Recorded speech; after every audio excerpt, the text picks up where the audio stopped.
Okay, for those of you who be tuning in a little later, don't forget we have part one of an exam tomorrow, and then part two on Wednesday, and then I'm looking at the freshmen for some reason because they have a two-part exam coming up as well. And then, of course, on Thursday and Friday we'll find fish, or a fish video, and then we'll move on to the reptiles after that.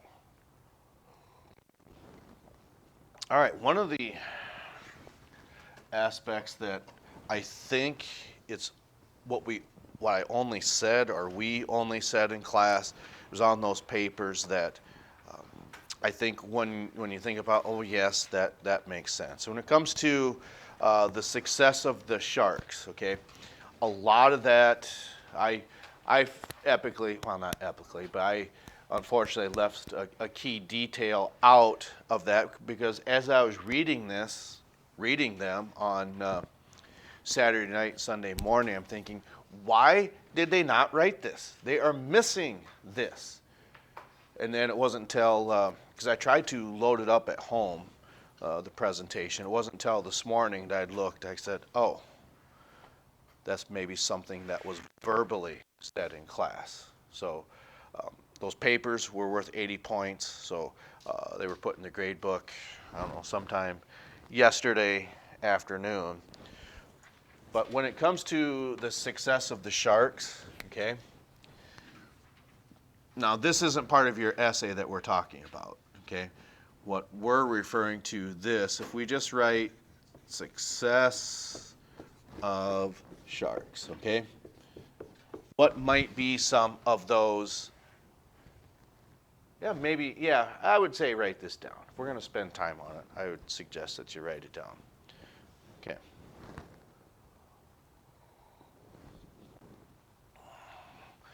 One of the things that stands out most, I would like to think, when it comes to sharks is what they're known for. And that is what? Yeah, certainly going to be their teeth. And one of the things that I was getting at, I was thinking, why did people not write this? Maybe it's because something that we just verbally said in class, this was left out, okay? And the reason I say that this is maybe something that we only verbally said in class is the other attribute of sharks that has to deal with their feeding is not with how they swim. Well, it can, because if you're a mako shark, you have to swim faster than the fish that you're trying to catch. But there's something else that ties in with this characteristic here. And one of the things that we said, these really don't do any good. You can have as sharp teeth as what you want, but if you don't have this, these aren't going to be very effective. Yeah, okay, yes. Because this was left out. Maybe that's something that we only verbally said in class, because one of the things that we know that when you look at a shark's tooth, that is not accurate. Okay? That's maybe half accurate. Why is that? Do we know? Yeah, yes. Because I don't know how you really illustrate that, I think, other than just maybe doing something like this, and these little bumps that we're putting on here is just showing those serrations. Okay? Because what happens is, if sharks did not have this, okay, yes, that's going to do damage with these large incisors that mammals have, and yeah, just mammals and what humans have. But with these serrations, then that just makes it cut even deeper, makes it even more sharp. Otherwise, there's a lot of material to just push through when you're looking at this, but when it has these serrations, it makes it much easier to cut through that material when it's going down or going up or whichever. So, it's meeting the other one on the bottom, and then they come and meet in the middle. Okay, so sharp teeth, certainly, like you had mentioned, a very powerful jaw. Okay. Then it's one of the things we had mentioned about the mako shark. What we know that it has this, but what does that have that other sharks would not have? Do we remember by chance? Because if what's true about tuna? Tuna are very fast. So if tuna are fast, and that's going to be your meal, you have to be at least that fast. So in order to do that, not only just the powerful jaw, but also what? Powerful swimming musculature. I can't remember what we said in class, what it wrote down. I think maybe it just says swimming musculature, but we'll just put powerful.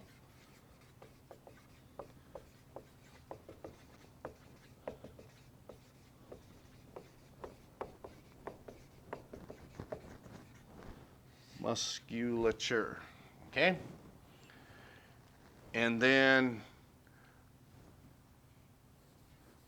last thing that we want to put about or make sense of this, and this is another aspect I was getting at that we maybe just verbally said in class.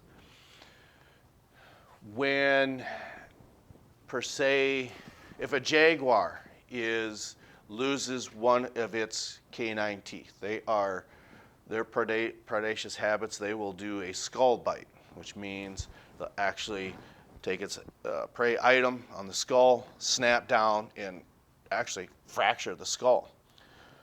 But if that happens and that animal fractures the jaguar now, if it fractures its canine tooth, is that animal in trouble?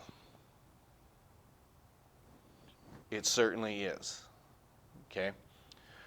Because what's true about that tooth, and same thing for humans, what's true about that tooth once it's gone or once it's lost? It's not going to grow back. It's not going to grow back, and it can't be fixed. So its main predatory habits have to shift, for one thing, because now it's lost its tooth. Sharks, however, okay, one of the things to keep in mind that in its jaw, it'll have multiple rows of teeth that are just waiting to take the one in front of them.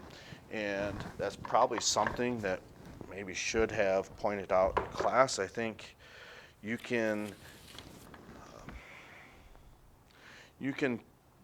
visualize that in this animal, this specimen. It's actually, I think it's a tiger shark. No, the head of, yeah, a sand tiger, okay? So I just want to briefly show you that picture for a moment, okay? So just look at the jaw of that for especially its teeth, okay?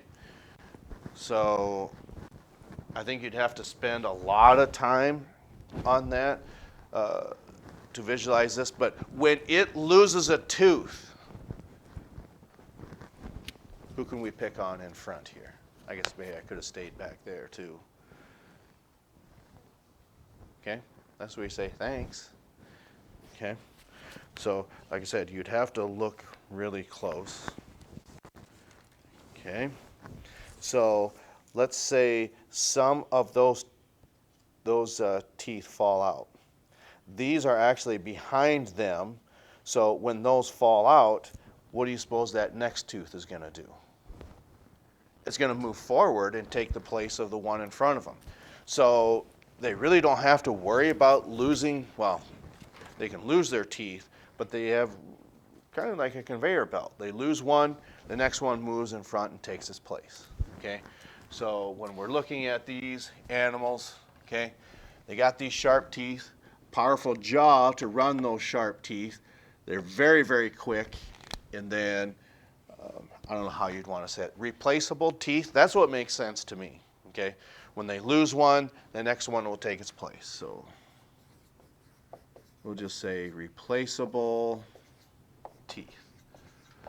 And again, that's something that I was looking for when I was reading these, and I thought, why is nobody writing this down? Well, if you haven't been told that, that would be a pretty good reason. All right. Then The next part deals with flotation, okay?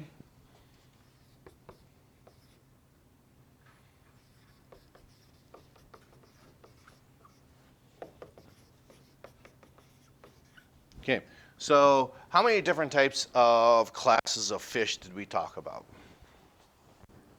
Okay, so we're really not going to refer to the first class, okay, which was this. Okay, then, and then this one. And I'm trying to do my best to spell it. Maxini, chondrocetes, osteochetes, okay?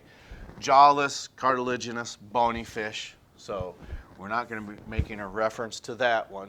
So with these two, when it comes to flotation in fish, okay, what's significant about just any type of fish in the water if it's not moving or anything to that effect? Right. So why is it going to sink? You're right. Yeah, it's not moving. That's true. But are fish heavier? What's their density? Greater or less than that of water? Yeah, it's greater than water, so they will sink. Okay, so what we want to say is fish will sink in water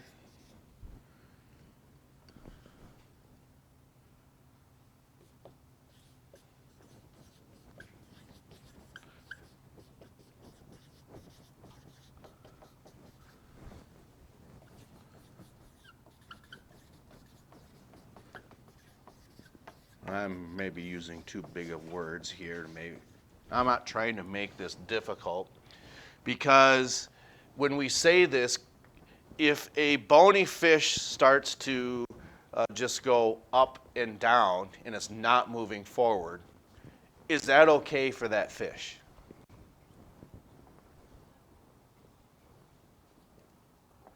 I hear no.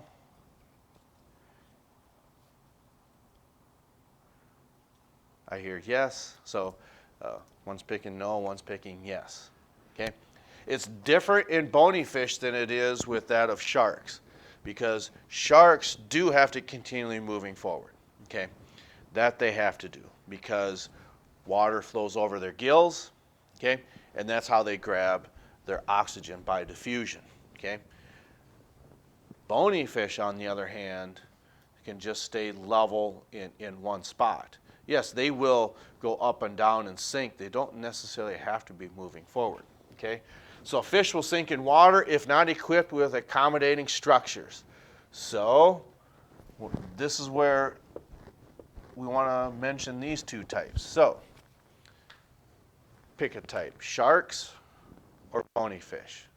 All right, we could just say walleye, sharks or walleye. Okay, so flotation and fish. Okay, so sharks will float. Oops, not two A's.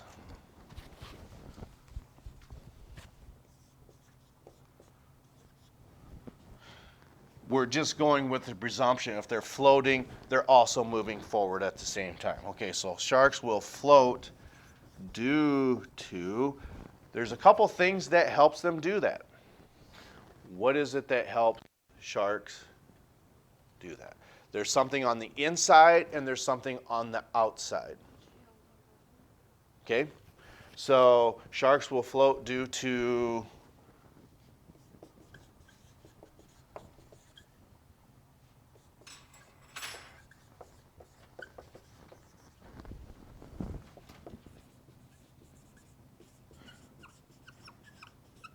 okay, so I'm interpreting what I thought I heard. Their tail causes them to propel to be moved forward.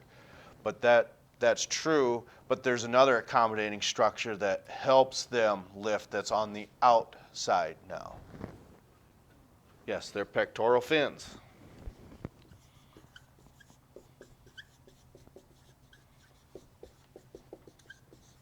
Okay? Because what these do is help generate lift. We don't need to say that. We just know that that's what they do, these pectoral fins. Okay? That's on the outside. What about the inside of sharks? Okay? I think you're saying two different things that are linked together. Yes, okay, and that's, I'm presuming that's what was said. Okay, so sharks have a large liver with the compound, that's an O, that's a U, that's a P. Say it again so we all know. I know what it is. I just don't know that you know what it is. Okay? We said squalene. Okay. So we know that that's what squalene is. We don't need to say what it does. We just know that it's a fat. Okay? It's a fat compound. And since it's a fat, it's a lipid. Lipids are oils. Oils do not sink in water. They tend to cause it to float. So that is how sharks will float in water. Now, what about walleye now? Minus that of the trout, those are a little different because those are, I think the author called them something fish. They actually have to come to the water, or come to the water, I hope so, come to the surface.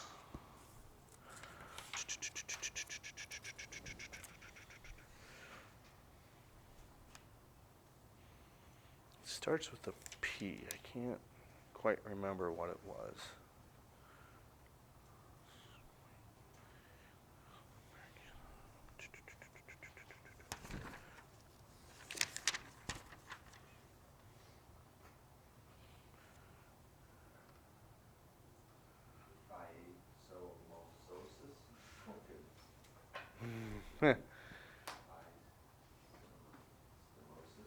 Okay.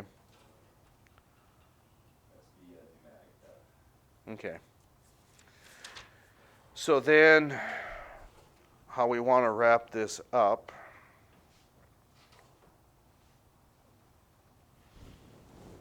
is that with walleye then, we'll say bony fish then.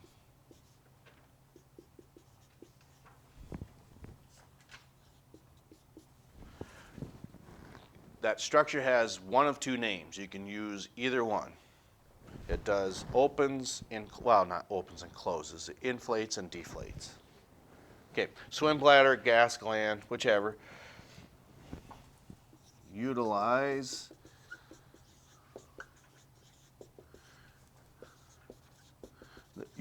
their swim bladder.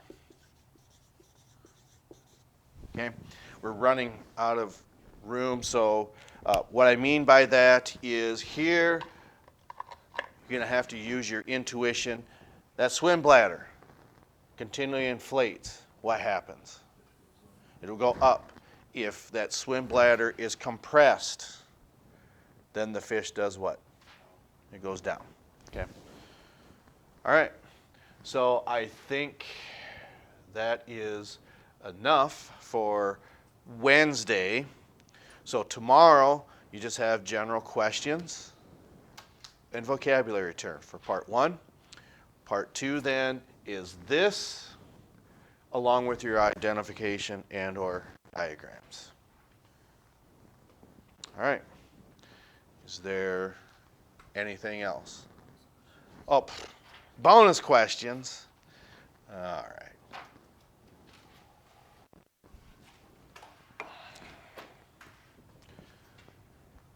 So I'm just going to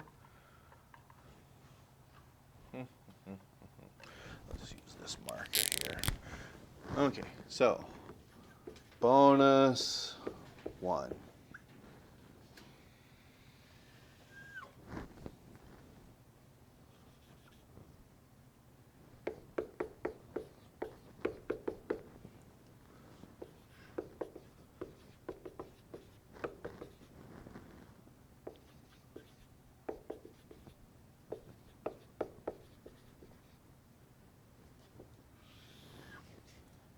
Okay, there are different types of picture studios, I suppose you could say, in Hollywood. Okay, sometimes at the beginning of a movie, it would say this is MGM Studios. Okay, if it's MGM, Metro, I think the G is golden, but then what does the M stand for in MGM? Okay.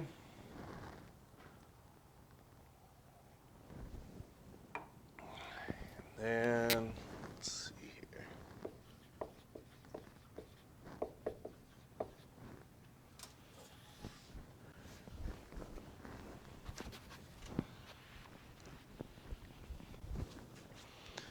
Then let's see here.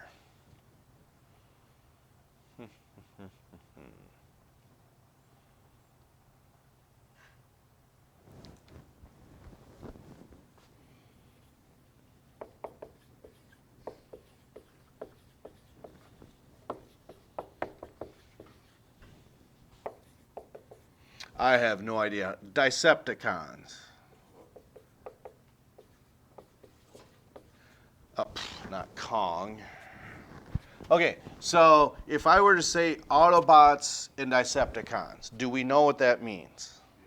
Okay, that's in the cartoons and the movie Transformers, where I think there's like 5 of those movies. Okay, so the leader of the Decepticons is blank. Okay. Okay, so DE and then CPT, and then after the T is an I. okay. Decepticons. That's right. All right.